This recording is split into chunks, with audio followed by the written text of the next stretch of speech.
ദൈവമക്കളെ, ഒരിക്കൽ നല്ല ദിവസം, അനുഗ്രഹത്തിൻ്റെ നല്ല ദിവസം, നല്ല അഭിഷേകമുള്ള ദിവസം. ദൈവം നിങ്ങളെ അനുഗ്രഹിക്കട്ടെ.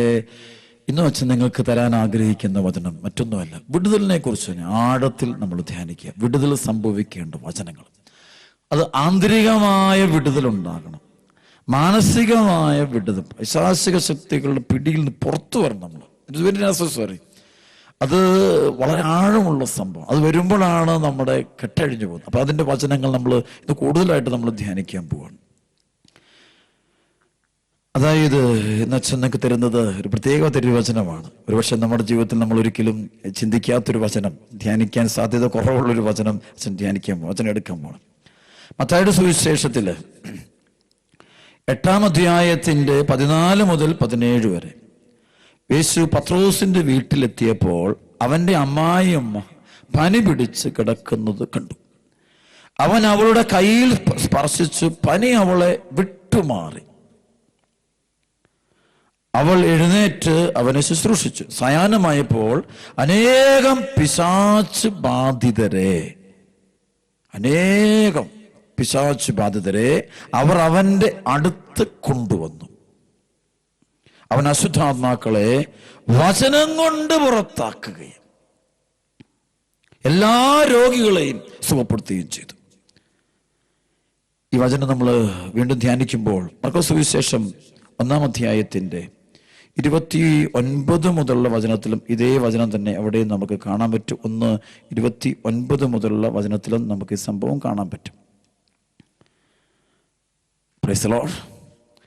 കർത്താവിൻ്റെ വലിയ കൃപ. അവിടെയും ഇതുപോലെ തന്നെ ഈശോ, അവിടെ വചനം പറഞ്ഞു, ഈശോ പത്രോസിന്റെ അമ്മായിമ്മയുടെ ഭവനത്തിൽ എത്തി പനി പിടിച്ച് കിടക്കുന്നിടത്തിരുന്നു. അവിടെ പറയുന്നത്, അവളുടെ കാര്യം അവർ അവനോട് പറഞ്ഞു. അവൻ അടുത്ത് ചെന്ന് അവളെ കൈക്ക് പിടിച്ച് എഴുന്നേൽപ്പിച്ച് പനി അവളെ വിട്ടുമാറി. അവൾ അവനെ ശുശ്രൂഷിച്ചു. അന്ന് വൈകുന്നേരം സൂര്യാസ്തമയമായപ്പോൾ രോഗികളും പിശാചുബാധിതരുമായ എല്ലാവരെയും അവർ അവൻ്റെ അടുത്ത് കൊണ്ടുവന്നു. നഗരവാസികളെല്ലാം വാതിക്കൽ സമ്മേളിച്ചു. പത്രോസിന്റെ വീടിന്റെ വാതിക്കൽ നഗരവാസികളെല്ലാം സമ്മേളിച്ചു. സഭയുടെ പത്രോസ് സഭയാ, അവിടെ സമ്മേളിച്ചു. വിവിധ രോഗങ്ങൾ ബാധിച്ചിരുന്ന വളരെ പേരെ അവൻ സുഖപ്പെടുത്തി. അനേകം പിശാചുക്കളെ പുറത്താക്കി. പിശാചുകൾ തന്നെ അറിഞ്ഞിരുന്നത് കൊണ്ട് സംസാരിക്കാൻ അവരെ അവൻ അനുവദിച്ചില്ല. വീണ്ടും ഇതേ വചനം നമ്മൾ ലൂക്കാസ് സുവിശേഷത്തിൽ 4-ാമത്തെ അധ്യായത്തിൽ ഇതിനെ ആവർത്തിച്ച് കേൾക്കുന്നുണ്ട്. വേറെ രീതിയിലാണ്. ലൂക്കാസ് സുവിശേഷം 4:36 മുതൽ 41 വരെ ഉള്ളത്. അവൻ സിനഗോഗിൽ നിന്ന് എഴുന്നേറ്റ് ശിമയോന്റെ വീട്ടിലേക്ക് പോയി. ശിമയോന്റെ അമ്മായിയമ്മ കലശലായ പനി ബാധിച്ച് കിടപ്പായിരുന്നു. ആളുകൾ അവൾക്ക് വേണ്ടി അവനോട് സഹായം അപേക്ഷിച്ചു. അവൻ അവളുടെ അടുത്തെത്തി പനിയെ ശാസിച്ചു. അത് അവളെ വിട്ടുമാറി. ഉടനെ അവൾ എഴുന്നേറ്റ് അവരെ ശുശ്രൂഷിച്ചു. പനി പിടിച്ച് കിടക്കുന്ന പത്രോസിന്റെ അമ്മായിയമ്മ, പനിയെ ഈശോ റെബ്യൂക്കിങ്. പലപ്പോഴും ഡെലിവറൻസ് മിനിസ്ട്രിയില് എക്സോർസിസ്റ്റ് ഉപയോഗിക്കുന്ന ഒരു വാക്കാണ് I rebuke and cast out. ശാസിക്കുക എന്നർത്ഥം. ചില പൈശാചിക ശക്തികളെ ശാസിച്ചാൽ അത് പുറത്തു പോകുള്ളൂ. പക്ഷെ അത് ആത്മാവ് നിറഞ്ഞ ശാസനം അല്ല, അരൂപി നിറയാതെ നമ്മൾ ശാസിച്ച കാര്യം. പരിശുദ്ധാത്മാവിൻ്റെ അഭിഷേകത്തോടു കൂടി നടത്തുന്ന, സ്നേഹത്തിൽ നിന്നുകൊണ്ടുള്ള, സത്യം പറഞ്ഞുകൊണ്ടുള്ള ശാസനകള്, ബന്ധനങ്ങള്, അത് നമ്മുടെ ജീവിതത്തിൻ്റെ കെട്ടുകൾ അഴിച്ചു കളയും. അത് വളരെ പ്രധാനപ്പെട്ട. അപ്പോൾ സ്നേഹപൂർവ്വമുള്ള, കൃപ നിറഞ്ഞുള്ള ഈ ശാസനകൾ വരുമ്പോൾ നമ്മളിലെ പൈശാചിക അരൂപികൾ, ബന്ധനങ്ങൾ പൂർണ്ണമായും നമ്മെ വിട്ടുപോകും. ഇവിടെ അച്ഛനൊരു വലിയൊരു അനുഭവം കഴിഞ്ഞ ആളുകളുണ്ടായി. വലിയൊരു അനുഭവം. ഒരു മകൻ ഇവിടെ ധ്യാനിക്കാൻ വന്നു. അവൻ്റെ 3 ധ്യാനം കൂടി. അവൻ്റെ പ്രശ്നം വെച്ചാൽ അവൻ്റെ വേശ്യാലയത്തിലോട്ടാണ് അവൻ്റെ പോക്ക്. അത് നിയന്ത്രിക്കാൻ പറ്റുന്നില്ല. അവന് പല ബന്ധങ്ങളാണ്. അപ്പോൾ ബ്ലൂ ഫിലിമിന് അഡിക്റ്റാണ്. അപ്പം ഇതൊരു അടിത്തറയോട്ട്. ഇതിൽ നിന്ന് മോചനം എന്തിനാണ് നമ്മൾ ഈ മേഖലയ്ക്ക്? ഇത് ആത്മീയ ജീവിതത്തിൻ്റെ 1-ാമത്തെ ഒരു 7 ലെവലുകളുണ്ട്, 7 സ്റ്റെപ്സ് ഉണ്ട്. അപ്പോൾ അതിൻ്റെ 1-ാമത്തെ സ്റ്റെപ്പ് എന്ന് വെച്ചാൽ മാരക പാപങ്ങളിൽ നിന്നും പിശാചിൻ്റെ പിടിയിൽ നിന്നും പുറത്തു വരുന്നില്ല. അപ്പം അത് വന്നാലേ നമുക്ക് അടുത്ത സ്റ്റെപ്പിലോട്ട് കയറാൻ പറ്റൂ. അല്ലാതെ അത് വെച്ചുകൊണ്ട് നമുക്ക് ദൈവവുമായിട്ട് 7-ാമത്തെ സ്റ്റെപ്പിൽ ദൈവവുമായിട്ടുള്ള കൂട്ടായ്മ, സംയോജനം ഒരിക്കലും സാധ്യമല്ല. അത് ദൈവവുമായിട്ട് ഐക്യത്തിലാകണം. ആദ്യം നിനക്കൊണ്ട് ഫസ്റ്റ് സ്റ്റെപ്പാണ് നീ മാരക പാപങ്ങളിൽ നിന്നുള്ള അല്ലെങ്കിൽ പൈശാചിക ശക്തികളുടെ പിടിയിൽ നിന്നുള്ള ബന്ധനത്തിൽ പുറത്തു കിടന്നാലേ നിനക്ക് ആ തലത്തിലേക്ക് കയറിപ്പോയി. അവിടെയാണ് വിശുദ്ധ saint John of the cross അല്ലെങ്കിൽ ആവിലായിലെ അമ്മ ത്രേസ്യയൊക്കെ ഇവരെല്ലാം തന്നെ മാരക പാപങ്ങളുടെ അടിമത്തത്തിൽ നിന്ന് പുറത്തു കിടക്കുന്ന ഫസ്റ്റ് സ്റ്റേജാണ്. അത് കഴിഞ്ഞാൽ ലഘുപാപങ്ങൾ കടക്കാൻ പറ്റുള്ളൂ. അപ്പൊ അത് കഴിഞ്ഞിട്ട് അവർക്ക് അടുത്ത ആത്മീയതയുടെ അടുത്ത സ്റ്റെപ്പിലേക്ക് പ്രവേശിക്കാൻ പറ്റുള്ളൂ. അതാണ് ഇന്ന് ഒത്തിരി മക്കള് പൈശാചിക ബോണ്ടേജിലാന്ന് പറയാൻ കാരണം മാരക പാപങ്ങൾ കെട്ടിക്കിടക്കുകയാണ്. അപ്പൊ ഒന്നാം സ്റ്റെപ്പ് പോലും കയറിയിട്ടില്ല. എന്നിട്ട് നമ്മൾ വലിയ വലിയ ശാസ്ത്രങ്ങളൊക്കെ പറയും, നമ്മൾ സ്തുതിക്കും അല്ലല്ലേക്ക് പറയും. അതൊന്നും കണ്ട കാര്യമില്ല. അതൊന്നുമല്ല എൻ്റെ സ്റ്റെപ്പ്. ആദ്യത്തെ സ്റ്റെപ്പ് മാരക പാപത്തിൻ്റെ പിടിയിൽ നിന്ന് പുറത്തു കടക്കുന്നതാണ് സംഭവം. അത് സംഭവിച്ചു കഴിയുമ്പോൾ നമ്മളിൽ വലിയ അഭിഷേകങ്ങൾ, വലിയ കൃപകൾ സംഭവിക്കും. അപ്പം ഞാൻ പറഞ്ഞു വന്നത്, ഈ ഒരു ചെറുപ്പക്കാരൻ ഇവിടെ ധ്യാനത്തിൽ വന്നു. അവനിങ്ങനെ 2-3 ധ്യാനം കൂടി. പക്ഷേ ഈ മാരകമായ തിന്മയ്ക്കകത്ത് കിടക്കാൻ പോവുക വീണ്ടും. ധ്യാനം കൂടും, പിറ്റേ ആഴ്ച ഭാവത്തേക്ക് പോകും. ഒരു രക്ഷയില്ല വരും. അപ്പം ഇവന് 3 ധ്യാനമോ 4 ധ്യാനം കൊണ്ട് കഴിഞ്ഞപ്പോൾ ഇവനിവിടെ വീണ്ടും വന്നു. അപ്പോൾ ഓരോ പ്രാവശ്യം ഇവിടെ കൗൺസിലിംഗ് നടത്തുന്ന ശുശ്രൂഷകർ പറഞ്ഞു കൊടുത്തു, കൗൺസിലിംഗ് പ്രയർ കൊടുക്കുന്ന ആൾ പറഞ്ഞു സൂക്ഷിക്കണം, ഇത് നിർത്തണം. പക്ഷേ വീണ്ടും വന്നു. ഇപ്പം പറഞ്ഞു സോറി, ഞാൻ വീണ്ടും പോയി. അപ്പോൾ എൻ്റെ അടുത്ത് ഇവനെ കൂട്ടിക്കൊണ്ടു. അച്ഛാ ഇവന് വേണ്ടി പ്രാർത്ഥിക്കണം. അപ്പം ഞാൻ 2 പ്രാവശ്യം പ്രയർ കൊടുത്തതാണ്, 3 പ്രാവശ്യം പ്രയർ കൊടുത്തു. പക്ഷേ എന്നിട്ട് ഇവൻ്റെ ഇങ്ങനെ അപ്പം ഞാൻ നല്ല പ്രാർത്ഥിച്ച് ഞാൻ ഇരിക്കുന്ന സമയം വന്നു കയറുമ്പോൾ പരിശുദ്ധമാരോട് ഇവനോട് ശരിക്കും ഇവനോട് ശാസിക്കാം. അപ്പം ഞാൻ ഇവനോടും കൊണ്ട് ശക്തമായിട്ടങ്ങ് ഈ കോപിക്കച്ചാൽ കോപിച്ച് പറഞ്ഞാലും ദേഷ്യപ്പെട്ടുകൊണ്ട് ഞാൻ കുറേ പറഞ്ഞു, കുറേ വഴക്ക് പറഞ്ഞു, കുറേ വഴക്ക് പറഞ്ഞു. ഈശോയുടെ നാമത്തിൽ ഞാൻ പറഞ്ഞു, എനിക്ക് എൻ്റെ ഇല്ല, ഞാൻ ഈശോയ്ക്ക് വേണ്ടിയാണ് പറയുന്നത്, സുവിശേഷത്തിന് വേണ്ടി, ദൈവനാമത്തിൽ, ഈശോയുടെ നാമത്തിലാണ് പറയുന്നത്. ഇത് നിന്റെ ശരിയല്ല. നീ അലസനാണ്, നീ ദൈവത്തോട് വിശ്വസ്തനല്ല, നീ വിട്ടുകൊടുക്കാൻ തയ്യാറല്ല, നിന്നിൽ അഹങ്കാരം കൊണ്ടാണ് നീ ഈ പാപത്തെ പിടിച്ചത്. നീ ബൈബിളിനെ തമാശയായിട്ട് കാണുന്നു, അഭിഷേകത്തിന് തമാശയായിട്ട് കാണുന്നു, കർത്താവിൻ്റെ കൃപയെ നീ തമാശയായിട്ട് കാണുന്നു, പരിശുദ്ധാത്മാവിന്റെ പ്രവർത്തനത്തെ കൃപയാണ്, അടയാളങ്ങളെ തമാശയായിട്ട് കാണുന്നു. ഇത് ശരിയല്ല. You get out. ഭയങ്കരമായിട്ട് നിങ്ങൾ ദേഷ്യപ്പെട്ടു. ഞാൻ എന്ത് പറഞ്ഞു, മുന്നേ എന്നോട് നിൽക്കുന്നത്, എനിക്ക് നിന്നോട് യാതൊരു പണക്കവും ഇല്ല, എനിക്ക് നിന്നെ ഇഷ്ടം. പക്ഷെ നിന്നിൽ തിന്മയുടെ സത്യേ നീ ഇതിനോട് ഇങ്ങനെ നീ ഇതിനോട് പ്രതികരിക്കുന്നതോട് എനിക്ക് ഉൾക്കൊള്ളാൻ പറ്റില്ല. സോറി. എൻ്റെ പ്രിയപ്പെട്ട മക്കളെ, ഇവനിങ്ങനെ സ്റ്റക്കായൻ തലൊരു കുരിശം വരച്ചിട്ട് ഞാൻ ഇവനെ ഇറക്കി വിടുന്നു. ഇവരെൻ്റെ മുറിയിൽ നിന്ന് ഇറങ്ങി മുറിക്ക് തൊട്ടപ്പുറത്തൊരു 2-3 സ്റ്റെപ്പ് കയറിയാണ് ചാപ്പിലോട്ട് കയറി പോകുന്നത്. ആ 2-3 സ്റ്റെപ്പ് കയറുന്നിടത്ത് വെച്ച് ഇവന് ഒറ്റ കരച്ചിലാണ്. ഭയങ്കരമായിട്ട് കരഞ്ഞു. അവൻ പറയും, ഞാനങ്ങ് കരഞ്ഞിട്ട് എനിക്ക് അറിയുന്നത് സംഭവിക്കുന്ന അറിഞ്ഞുകൂടാ. അവൻ ആ 3 സ്റ്റെപ്പ് എൻ്റെ പള്ളിയിലോട്ട് സ്റ്റെപ്പ് കയറുമ്പോൾ കരഞ്ഞു. അപ്പം എൻ്റെ മുറി വെച്ചും കരഞ്ഞിട്ടൊന്നുമില്ല.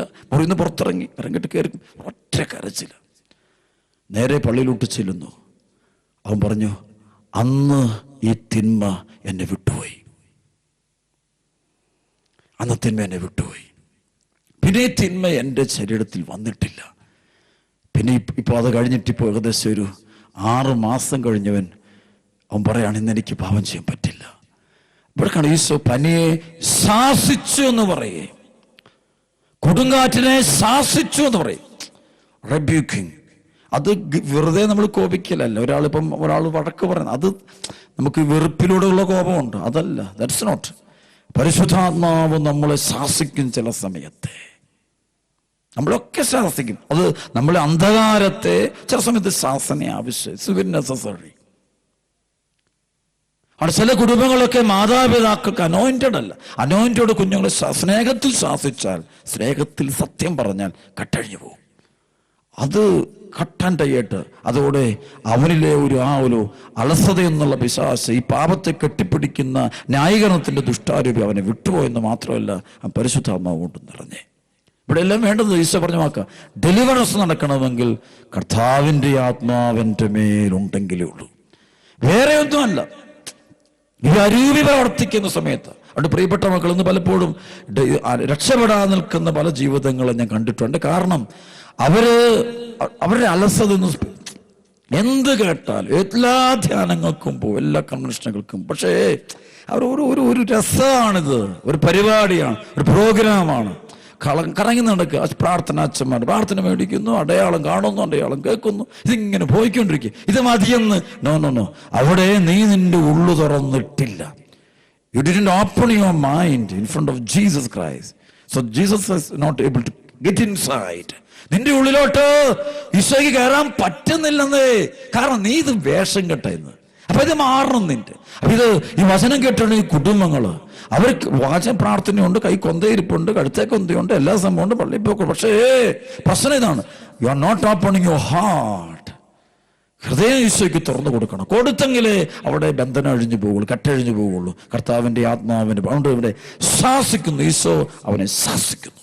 ആ പനിയെ അപ്പോൾ കടന്ന് വചനം പറയുന്നുണ്ട്, അവൾ എഴുന്നേറ്റ് കർത്താവിനെ ശുശ്രൂഷിച്ചു. സുഭാഷിതങ്ങളുടെ പുസ്തകം 20:30 പറയും, മുറിപ്പെടുത്തുന്ന താടനങ്ങൾ ദുശീലങ്ങളെ നിർമാർജനം ചെയ്യുന്നു. മുറിപ്പെടുത്തുന്ന താടനങ്ങൾ ദുശീലങ്ങളെ നിർമാർജനം ചെയ്യുന്നു. കനത്ത അടി മനസ്സിന്റെ ഉള്ളറകളെ ശുചിയാക്കുന്നു. കനത്ത അടി മനസ്സിന്റെ ഉള്ളറകളെ ശുചിയാക്കുന്നു. ചിലപ്പോൾ ദൈവം ഈശോയുടെ ചില വചനങ്ങൾ, ഇപ്പൊ കപടനാട്യക്കാരെ നിങ്ങൾക്ക് ദുരിതം എന്നുള്ള കനത്ത വാക്കുകൾ ഈശോ പറയുന്നത്. ജെറുസലേം പ്രവാചകന്മാരെ കൊല്ലുന്നവളെ, നിന്റെ അടുക്കലേക്ക് അയക്കുന്നവരെ കല്ലെറിയുന്നവളെ, പിടക്കോട് തന്റെ കുഞ്ഞുങ്ങളെ ചെറുകടിക്കുള്ളിൽ സൂക്ഷിക്കാൻ ആഗ്രഹിച്ചു. പക്ഷെ നീ സമ്മതിച്ചില്ല. കൊറാസിൻ നിനക്ക് ദുരിതം, ബത്സയിദാ നിനക്ക് ദുരിതം. നിന്നെ നടന്ന അടയാളങ്ങൾ സൊദോമിൽ നടന്നിരുന്നെങ്കിൽ അവർ പണ്ടേ ചാക്കൊടുത്ത് ചാരം പൂശി ദൈവത്തെ വിളിക്കും. അപ്പൊ ഈശോ ഈ വചനം പറയുന്നത് അത് ഡെലിവറൻസിന്റെ വചനമാണത്. കൃപയുടെ വചനത്തിന് അങ്ങനെ അവിടെ ഇങ്ങനെ തേനും പാലിങ്ങനെ പറഞ്ഞുകൊണ്ടിരിക്കുന്ന ചിലതുണ്ട്. അതല്ല വചനമാണ്. അതല്ല വചനത്തിൽ ആത്മാവിറങ്ങുമ്പോൾ ആത്മാവ് വിടുതൽ നൽകുന്ന ശൈലികളുണ്ട്. അതിനെക്കുറിച്ച് നീ അറിഞ്ഞിരിക്കണം. അഭിഷേകത്തെക്കുറിച്ച് തിരിച്ചറിഞ്ഞിരിക്കണം. അത് വളരെയധികം ഗൗരവമുള്ളൂ. അപ്പോൾ ബന്ധനം ഒഴിഞ്ഞു പോവുകയാണ്. അപ്പൊ ഇതെല്ലാം എന്താണ്? ഉള്ളനെ ഞാൻ പറഞ്ഞ ആത്മീയതയുടെ 7 സ്റ്റെപ്പുകളുണ്ട്. അതിന് 1ാം സ്റ്റെപ്പിൽ അടുത്ത 2ാം സ്റ്റെപ്പിലോട്ട് ചില വർഷങ്ങളെടുത്ത് ധ്യാനം കൊടുക്കുക. പക്ഷെ 1ാം സ്റ്റെപ്പിൽ ഇപ്പോഴും മാരക പാപത്തിൽ തന്നെയാണ്. ഇപ്പോഴും കൂടിയും വലിയ പള്ളി പോകും സാധനം കുറിച്ച്, പക്ഷേ സ്വഭാവമാറ്റമൊന്നും ഇല്ല. അപ്പനോട് പണക്കൂതിയും എല്ലാം കിടക്കും. പണക്കൂതി, ധനാസ്വതി, ജഡികാസ്വത്തി, കള്ളത്ര, നോണ എല്ലാം പറഞ്ഞു. കാരണം 1ാം സ്റ്റെപ്പിൽ 2ാം സ്റ്റെപ്പിൽ കയറിയിട്ടില്ല. അവിടെ നിന്നുകൊണ്ടുള്ള അവിടുന്ന് കയറ്റാൻ ചിലപ്പോൾ പരിശുദ്ധാത്മാവ് എനിക്കും നിങ്ങൾക്കൊക്കെ ശാസനകൾ തരും. ദൈവത്തിന്റെ ആത്മാവ് തരും. അത് നമ്മളെ വിടുതൽ നൽകി കർത്താവിന്റെ കൃപയിലേക്ക് നമ്മളെ ഉയർത്താൻ വേണ്ടിയാണ്. അപ്പൊ അതുകൊണ്ട് ഇത് ആവശ്യമാണ്. അപ്പൊ ചില പൈശാചിക ശക്തികളെ ശാസിച്ചാലേ അത് അതുകൊണ്ട് ചില സ്ഥലങ്ങളിൽ പോയിട്ട് ചില പ്രത്യേക തരത്തിലുള്ള ഡെലിവറൻസ് പ്രയറുണ്ട്. ചില വീടുകളിൽ ചെന്നിട്ട് ചില പ്രത്യേക തരം ഡെലിവറൻസ് പ്രയറുണ്ട്. അത് നടത്തി കഴിയുമ്പോൾ ആ കുടുംബം അല്ല ചില സമൂഹത്തിൽ ഭിന്നതയുടെ ആത്മാവ് അവിടെ ചില പ്രത്യേക അഭിഷേക ശുശ്രൂഷയുണ്ട്. അത് ചെയ്ത് കഴിയുമ്പോൾ ആ കൂട്ടായ്മയിലെ ദുഷ്ടപിശാചിന്റെ അടിമത്തം അവസാനിക്കുകയാണ്, വിട്ടുമാറുകയാണ് ചെയ്യുന്നത്. അതുകൊണ്ട് പ്രിയപ്പെട്ട ദൈവമക്കളെ, ഇന്ന് നമുക്ക് കർത്താവിനോട് ഒരുപാട് നന്ദി പറഞ്ഞ് പ്രാർത്ഥിക്കാം. ആത്മാവ് നിറഞ്ഞ അഭിഷേകത്തിന്റെ വചനം കൊണ്ട് നിറയാനായിട്ട് നമുക്ക് ആഗ്രഹിക്കാം. ഒന്ന് പക്ഷേ കർത്താവിനെ സ്തുതിക്കാം. ഹല്ലേലൂയ. യേശുവെ സ്തുതിക്കുന്നു, യേശുവെ ആരാധിക്കുന്നു, നന്ദി പറയും, സ്തുതിക്കുന്നു. ഞങ്ങൾ ബന്ധനം അഴിച്ചു വേണം ഈശോയെ, ഞങ്ങൾ കെട്ടഴിച്ചു വേണം, ഞങ്ങൾ വിശുദ്ധീകരിക്കണമേ, വചനത്താൽ ഞങ്ങൾ നിറയ്ക്കണമേ, കൃപയാൽ ഞങ്ങൾ നിറയ്ക്കണമേ. മാനസാന്തരത്തിന്റെ പ്രത്യേകമായ അനോയിന്റിങ് ഞങ്ങൾക്ക് തരണം ഈശോയെ, ഞങ്ങൾ വിശുദ്ധീകരിക്കണം. അതുകൊണ്ട് ഇവിടെ വീണ്ടും പ്രിയപ്പെട്ട സഹോദരങ്ങളെ, ഇത് ഡെലിവറൻസ് നടക്കും. ആത്മാവിശുദ്ധിയിലേക്ക് വരണം, വിശുദ്ധി വേണം. കാരണം ദൈവത്തെ കാണാനാണ് ശരിക്കും എന്തിനാണ് നമ്മൾ ധ്യാനം കൂടാൻ പോകുന്നത്, വചനം കേൾക്കാൻ കൺവെൻഷനൊക്കെ എന്തിനാ പോകുന്നതാ? ഈശോയെ കാണാനാ. ഈശോയെ കണ്ടിട്ടുള്ള ഒത്തിരി പേര് അവർ കണ്ടു എന്ന് പറഞ്ഞു. അവരെങ്ങനെ കണ്ടു? വിശുദ്ധിയോടെ ജീവിച്ചപ്പോ കണ്ടു, അല്ലാതെ ഉച്ചത്തിൽ സ്തുതിച്ചപ്പോഴല്ല. വിശുദ്ധിയോടെ ജീവിച്ചപ്പോ കണ്ടു. എന്ത് ചോദിച്ചു സ്തുതിക്കണല്ലോ, സ്തുതിക്കണം, ഞാനൊക്കെ സ്തുതിപ്പിക്കുന്ന. പക്ഷെ അത് മാത്രം മതി എന്ന് കരുതരുത്, അത് മാത്രം വരുത് എന്ന് കരുതരുത്. നേരെ മറിച്ച് വിശുദ്ധി ജീവിതത്തിൽ മാരകപാപങ്ങൾ ബോധപൂർവം ദൈവത്തിനെതിരെ, സഹോദരങ്ങൾക്കെതിരെ, നമുക്ക് തന്നെ എതിരെ ചെയ്തുകൊണ്ടിരിക്കുന്ന തിന്മകളോട് വിട പറയാതെ ദൈവാനുഭവം ഒരിക്കലും സാധ്യമല്ല പ്രിയപ്പെട്ട മക്കളെ. അവിടെയാണ് ദൈവത്തോട് പ്രാർത്ഥിക്കുക. അവിടെ ഡെലിവറൻസ് നടക്കേണ്ടത് അടിത്തറയിലാണ്. അടിത്തറ നിന്റെ വെറുപ്പിന്റെ, നിന്റെ അഹങ്കാരത്തിന്റെ, നിന്റെ അസൂയയുടെ, ആത്മീയ അഹന്തയുടെ, ചില കൊണ്ട് സ്പിരിച്വൽ പ്രൈഡ്, അത് ഈവിൾ സ്പിരിറ്റാ. ചിലണ്ട് പൈശാചിക പാപത്തിലൊക്കെ കടന്നുകൊണ്ട് ആളുകളെ തലയെല്ലാം കഴിച്ച് പ്രാർത്ഥിക്കുന്ന ആളുകളെ കണ്ടുകൊണ്ട് ഓടി രക്ഷപ്പെട്ടോണം ഞാൻ അത്ര മേഖലകളിൽ നിന്നുകൊണ്ട്. സഭയിൽ നിന്ന് മാറി നിൽക്കുമ്പോൾ ചില കൂട്ടായ്മകൾ, പ്രത്യേക കൂട്ടായ്മകൾ, പാപത്തിന്റെ കൂട്ടായ്മകൾ, വിളച്ചതൊക്കെ ഉണ്ട്. അതിൽ നിന്നുകൊണ്ടുള്ള പ്രാർത്ഥന അടയാളമല്ല. അപ്പോൾ ഉള്ള ഓടുകയല്ലേ, കാര്യം നടക്കും, ജോലി കിട്ടും, അത് കിട്ടും, കല്യാണം നടക്കും. പക്ഷെ അവസാനം വരുന്നുണ്ട് മാരകപാപം മാത്രം പോകുകയല്ല. മാരക പാപം വേട്ടയാടിക്കൊണ്ടിരിക്കുക. അത് മാത്രം പോകില്ല, ബാക്കിയെല്ലാം കിട്ടും. പിശാച് അങ്ങനെയുണ്ട്. മാനസാന്തരപ്പെടാതിരിക്കാൻ വേണ്ടി അത്ഭുതങ്ങൾ ചെയ്തുകൊണ്ടിരിക്കും. അവന് വേണ്ടതെല്ലാം കൊടുത്തുകൊണ്ടിരിക്കും. അപ്പം പിന്നെന്താ, ഒരിക്കലും അവൻ്റെ ആത്മാവ് ദൈവത്തിലേക്ക് ഉയരത്തില്ല. അപ്പോൾ ഡെലിവറൻസ് എന്തിനാ വെച്ചാൽ ഒരാളെ മാനസാന്തരത്തിലേക്ക്, രക്ഷയിലേക്ക്, വിടുതലിലേക്ക് നിങ്ങൾ അനുഭവപ്പെടും. അതാണ് കർത്താവിൻ്റെ ആത്മാവ് എൻ്റെ മേലുണ്ട്, ദരിദ്രരോട് സുവിശേഷം പ്രസംഗിക്കാൻ അവിടെ തന്നെ അഭിഷേകം ചെയ്തിരിക്കുന്നു. ബന്ധിതർക്ക് മോചനം, അന്ധർക്ക് കാഴ്ച, അടിച്ചമർത്തപ്പെട്ടവർക്ക് സ്വാതന്ത്ര്യം, കർത്താവിന് സ്വീകാര്യമായ വത്സരം ഇത് പ്രഘോഷിക്കാൻ അവിടുന്ന് തന്നെ അയച്ചിരിക്കുന്നു. ഈശോ അയക്കുകയാണ്. അതുകൊണ്ട് പ്രിയപ്പെട്ട ഈ ഒരു കൃപ പ്രവർത്തിക്കുക, ഡെലിവറൻസ് സംഭവിക്കുന്നത് പരിശുദ്ധാത്മാവിന്റെ സത്യത്തിൽ. ഇവിടെ വചനം നിറയണം. നമ്മളെ തന്നെ തിന്മയുടെ സത്യം നമ്മൾ ശാസിക്കണം, അത് വിട്ടുപോകാൻ പ്രാർത്ഥിക്കണം. മദ്യപാനത്തിന്റെ, വെറുപ്പിന്റെ, അഹങ്കാരത്തിന്റെ ഒക്കെ വിട്ടുപോകണം. അങ്ങനെ അശുദ്ധി മാറിക്കുമ്പോൾ വിശുദ്ധിയുള്ള ഹൃദയം ഉണ്ടാകുന്നു. അപ്പോൾ നമുക്ക് ദൈവത്തെ കാണാൻ പറ്റും. അതാണ് മത്തായി 5:8, ഹൃദയശുദ്ധതയുള്ളവർ ഭാഗ്യവാന്മാർ. അതാണ് ഈശോ പറഞ്ഞത്. അപ്പോഴാണ് വചനം ഗ്രഹിക്കാൻ പറ്റുള്ളൂ. പിതാവേ, ദൈവജ്ഞാനികളും ബുദ്ധിമാന്മാരും മറച്ച ശിശുക്കൾ വിശുദ്ധിയുള്ളവർ, കുഞ്ഞുങ്ങൾ വിശുദ്ധിയുള്ളവരാണ്. ഹോളിനെസ് ഉള്ളവർക്ക് കാണാൻ പറ്റുള്ളൂ. ആ ഹോളിനെസ്സിലേക്ക് നമ്മൾ വരണം. നമ്മളുടെ വാസൂയ, വക്രത, വഞ്ചന, ചതി ഇതെല്ലാം എടുത്ത് കണ്ട് ഉള്ളു മുഴുവൻ വചനത്തിൽ ജീവിക്കുന്ന വ്യക്തിയായിട്ട്, അതാണ് ക്രിസ്ത്യാനിയായി തീരുന്ന. അപ്പോഴാണ് അല്ലാണ്ട് മാരക പാപത്തിൽ കിടന്നുകൊണ്ട് നമ്മൾ പോകുമ്പോൾ നമ്മളത് അഴിക്കാന്നുള്ള പോയി നമ്മൾ തകർച്ചയില്ല, ബന്ധനത്തില്ല. അതുകൊണ്ട് പ്രിയപ്പെട്ട മക്കളെ, ഇന്ന് നമുക്ക് പ്രാർത്ഥിക്കാം, ഈശോയെ എന്നെ നീ ശാസിക്കണേ. അപ്പൊ അതാണ് ചില കുടുംബ തകർച്ചകളൊക്കെ ശാസനകളാണ്, ചില അനർത്ഥങ്ങളൊക്കെ ദൈവം ശാസിക്കുന്നതാണ്, ചില രോഗങ്ങൾ പോലും ദൈവം അനുവദിക്കുന്ന ശാസനകളാണ്, ചില നഷ്ടങ്ങളൊക്കെ, ജോലി പോകുന്നു, വിവാഹ പ്രശ്നം, ഇതെല്ലാം ശാസിക്കലാണ് നിന്നെ മാനസാന്തരപ്പെടുത്താൻ. മുറിപ്പെടുത്ത താടനങ്ങള് ആത്മാവിനെ വിശുദ്ധീകരിക്കാൻ വേണ്ടിയാണ്. ചില അപമാനങ്ങൾ, നിന്ദനങ്ങളൊക്കെ ശാസനകളാണ്. ഈ ശാസനകൾ തരുന്നത് നിന്നെ കർത്താവിനെ കാണാനുള്ള നിന്നെ കൃപ തരുന്ന സമയങ്ങളാണ്. അതുകൊണ്ട് സാമ്പത്തിക തകർച്ച, കടബാധ്യത, ഒറ്റപ്പെടലുകൾ ഒക്കെ വരുമ്പോൾ ദൈവം അനുവദിക്കുന്ന ശാസനകളായിട്ട് കണ്ടാൽ മതി. അതെന്തിനാണാവോ? നിന്റെ മാരക പാപത്തിൽ നിന്നെ പുറത്തു കൊണ്ടുവരാൻ വേണ്ടിയാണ്. പത്രോസിന്റെ അമ്മായിമ്മയിലുള്ള ആ പനിയെ ശാസിച്ചപ്പോൾ അവൾ എഴുന്നേറ്റു എന്ന് മാത്രമല്ല, അവൾ കർത്താവിനെ ശുശ്രൂഷിച്ചു. ശരിക്കും ഡെലിവറൻസ് കിട്ടുന്ന മുഴുവൻ ആളുകളും എഴുന്നേൽക്കുക മാത്രമല്ല, അവർ കർത്താവിൻ്റെ സുവിശേഷത്തെ ശുശ്രൂഷിക്കും, സഭയെ ശുശ്രൂഷിക്കും, ധൈര്യരായി ശുശ്രൂഷിക്കും. അവിടെ വന്ന് എല്ലാവർക്കും വേണ്ടതെല്ലാം ചെയ്തു കൊടുക്കുക, ഈശോയെ ശുശ്രൂഷിക്കുക. ഇന്ന് നമുക്ക് സുവിശേഷ ശുശ്രൂഷ നമ്മൾ തളരുന്നു. കാരണം എന്താ വെച്ചാൽ പലരും തളരുന്ന കാരണം ഇതാണ്, ഒരൊറ്റ കാരണമുള്ളൂ. ഏതോ ഒരു പൈശാചിക ശക്തി അവിടെ കടത്തിക്കളഞ്ഞുകൊണ്ടിരിക്കുക.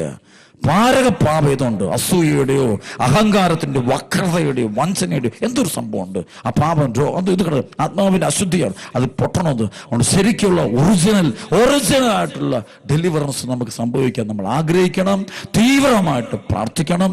ബന്ധനങ്ങൾ പൊട്ടിക്കണമെന്ന് കർത്താവിനോട് മുട്ടിപ്പാട്ട് പ്രാർത്ഥിക്കുകയും ചെയ്യും. സർവ്വത പറയും ഹല്ലേലൂയ, യേശുവേ ആരാധന. നമുക്ക് കർത്താവ് നന്ദി പറയാം. ഈ സമയം നമുക്ക് പ്രാർത്ഥിക്കുന്നു. അച്ഛനെ കൊണ്ട് പ്രാർത്ഥിക്കും. കർത്താവ് യേശുവേ, ഈ വചനം ഇപ്പോൾ കേട്ടുകൊണ്ടുന്ന ഓരോ കുടുംബങ്ങളെയും അസ്വസ്ഥതപ്പെടുത്തുന്ന ദുഷ്ടപിശാചിനെ അവിടുത്തെ ആത്മാവിന്റെ ശക്തി കൊണ്ട്, ലൂക്കാ 9:1-2 അധികാര ശക്തി ഉപയോഗിച്ചുകൊണ്ട് ഞാൻ ബന്ധിക്കുന്നു, ബഹിഷ്കരി യേശുവിന്റെ നാമത്തിൽ ബന്ധിക്കുന്നു, യേശുവിന്റെ നാമത്തിൽ കൽപ്പിക്കുന്നു. ഇപ്പോൾ തന്നെ ഈ കുടുംബത്തിലുള്ള അഹങ്കാരം, അസൂയ, വക്രത, വഞ്ചന, പാപം, അശുദ്ധി എല്ലാം മാരക പാപത്തെ ശാസിക്കുന്ന യേശുനാമത്തിൽ ഈശോ ശാസിക്കുന്നു.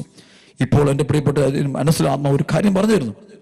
ശാസിക്കുമ്പോൾ ദൈവഹിതത്തിന് വിരുദ്ധമായത് നിന്റെ വീട്ടിലുള്ളത് എടുത്തു കളയണമെന്ന് ഡൊമിനിക്കച്ചനല്ല, പരിശുദ്ധാത്മാവ് നിന്നോട് പറയുന്നു.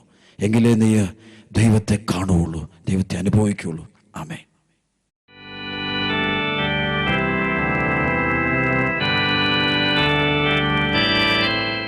കർത്താവ് ഈശോയുടെ നാമത്തിൽ ഞാൻ കൽപ്പിക്കുന്നു, തിരുസഭയിലൂടെ എനിക്ക് ലഭിച്ച പൗരോഹിത്യത്തിന്റെ കൃപയും അധികാരം ഉപയോഗിച്ചുകൊണ്ട്, അപ്പസ്തോലന്മാരുടെ അഭിഷേകത്തോട് ഐക്യപ്പെട്ടുകൊണ്ട്, തിരുസഭയോട് ഐക്യപ്പെട്ടു നിന്നുകൊണ്ട്, തിരുസഭ എല്ലാ മെത്രാന്മാരുടെയും ശ്ലൈകിക അധികാരത്തോട് പ്രത്യേകമായുധം ഐക്യപ്പെട്ടു നിന്നുകൊണ്ട്, ഈ ദേശത്തുള്ള എല്ലാ മെത്രാന്മാരുടെയും ശ്ലൈകിക അധികാരത്തോട് അപ്പസ്തോലിക കൃപയോട് ഐക്യപ്പെട്ടു നിന്നുകൊണ്ട് നീ കൽപ്പിക്കുന്നു.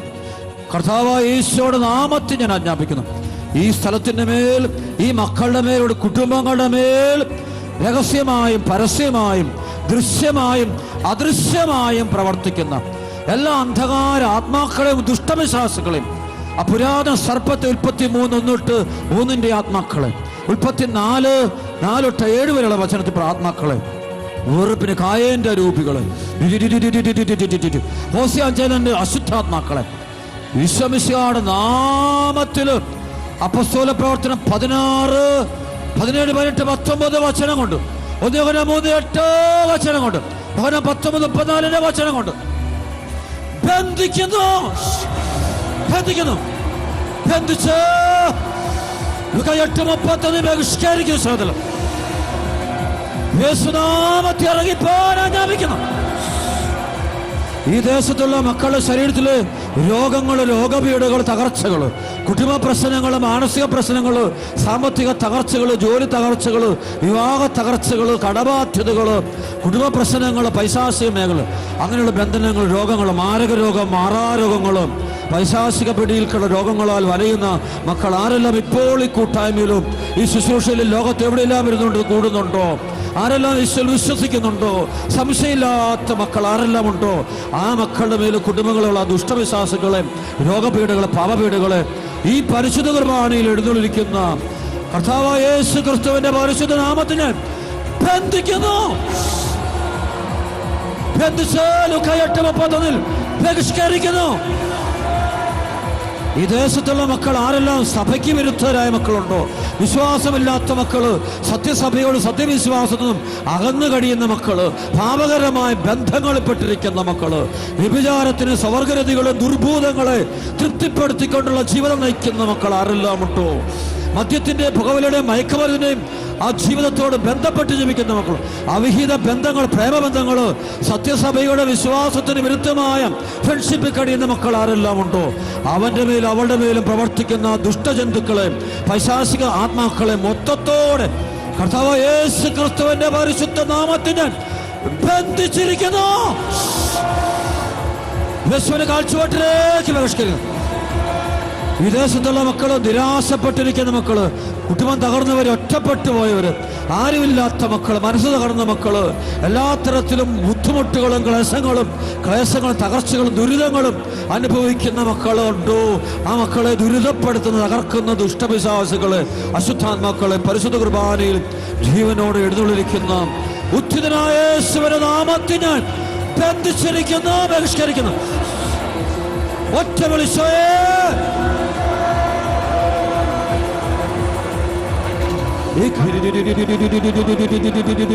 കരങ്ങൾ ഉയർത്തിപ്പിടിച്ച് മക്കളെ കരഞ്ഞ് പ്രാർത്ഥിക്കട്ടെ. എല്ലാ വേദന കൊടുത്ത്, ഒരു 7 നിയോഗം കൊടുത്ത് ഈശോ ഏറ്റെടുക്കുന്നു. യുവാക്കള്, യുവതികള്, അപ്പനമ്മമാര്, മുതിർന്നവര്, വാർദ്ധക്യത്തിൽ പോകുന്നൊക്കെ പ്രാർത്ഥിച്ച്, എല്ലാം പ്രാർത്ഥിച്ച് ഈശ്വരൻ സമർപ്പിച്ച് ഇത് കർത്താവ് നമ്മെ ആശീർവദിക്കാൻ പോകുന്ന വലിയ സമയമാണ്, വലിയ കൃപയുടെ സമയമാണ്. വിഷയം വ്യാപരിച്ചുകൊണ്ടിരിക്കുന്നു. വിശ്വസിക്കുന്ന മക്കള് കണ്ണു തുറന്ന് ഈശോയോട് നോക്കിയിട്ട് ചങ്ക് പൊട്ടി അങ്ങ് ഈശോയെന്ന് വിളിച്ച്, യേശുവെന്ന് ചങ്ക് പൊട്ടി വിളിച്ച്, യേശുവെന്ന് വിളിച്ച്, പോരാ യേശുവേ,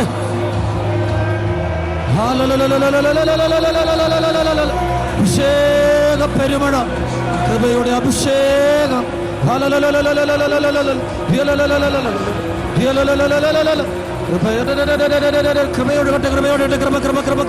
കൃപയുടെ അഭിഷേകം.